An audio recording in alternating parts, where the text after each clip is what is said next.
viens de Marine. De Roquefort. De Brouga. J'habite à Villandreau. Morsinx. Capsieux. De la Brite. Il y avait les rencontres jeunes du pays des Landes de Gascogne, on en est au 5e. Et on propose par exemple 3 jours d'activité jour et nuit pour 30 €. Vous êtes combien là cette année sur les rencontres?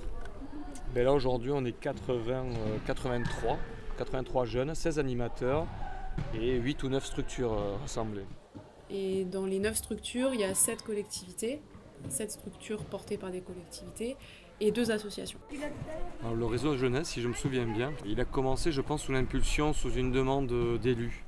Une volonté en tout cas de la part des élus de regrouper les professionnels, d'engager une réflexion avec les professionnels sur ce qu'on peut construire par des mutualisations, par des projets communs, etc. Il y avait des initiatives éparses prises par des structures et collectivement les élus ont dit pourquoi pas essayer de voir s'il n'y avait pas des champs communs à partager, puisque bien souvent ces initiatives parcellaires se ressemblaient aussi ou participaient du même objectif. Pourquoi pas le voir à une autre échelle et surtout aussi de fabriquer un peu plus ce lien de l'enfant avec son environnement et son territoire. Voilà, c'était aussi derrière ce projet, il y avait cette intention politique, dans le bon sens du terme, de créer avec ces nouvelles populations et cette nouvelle jeunesse un nouveau lien avec les territoires. Donc c'est né un petit peu de ça. Donc 2006, c'était vraiment une phase de rencontre avec les professionnels et de première réflexion. Réflexion qui fait valoir 2 constats. Le premier, c'est une démographie en hausse sur le public jeune, sur les 0-17 ans. Et le deuxième constat, c'était une offre d'animation pour ces publics-là, isolée et disparate. Au jour d'aujourd'hui, il y a de l'eau quand même qui a coulé sous les ponts, il y a eu beaucoup de choses qui ont été montées en commun avec les autres structures. Même 3 types d'actions qui ont été menées avec le réseau. C'était des projets de formation-action, donc là, véritablement à destination des professionnels. Les animateurs étaient formés, puis après, on mettait en place, on profitait de cette formation pour mettre en place des séjours.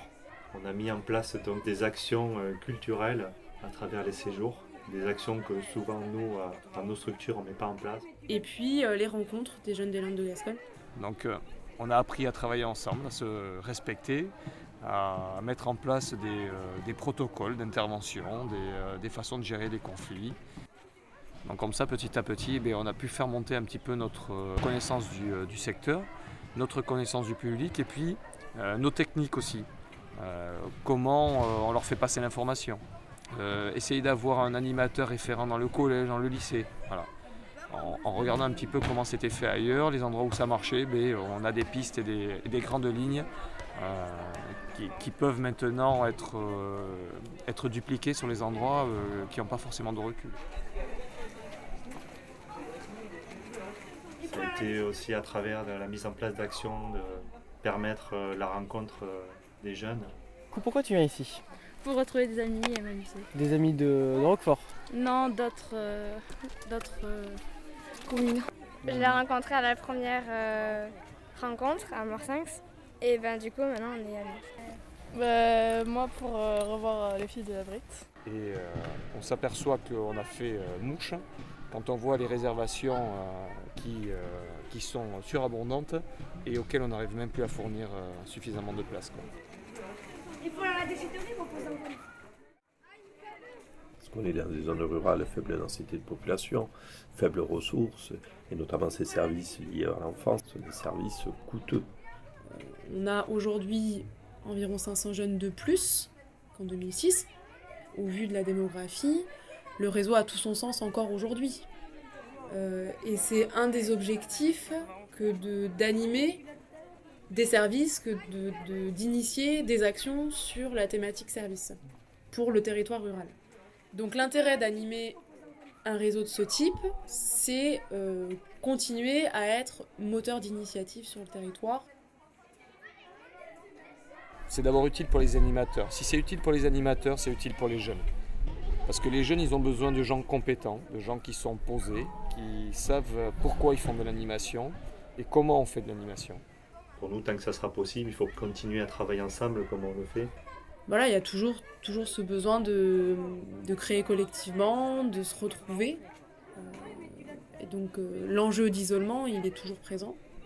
C'est qu'on a mis du temps à développer ou à construire un outil très intéressant et un outil formateur. Il faut qu'il vive et il faut absolument le transmettre parce que sinon toutes ces années vont perdues et ça serait triste de tout recommencer à zéro une fois de plus.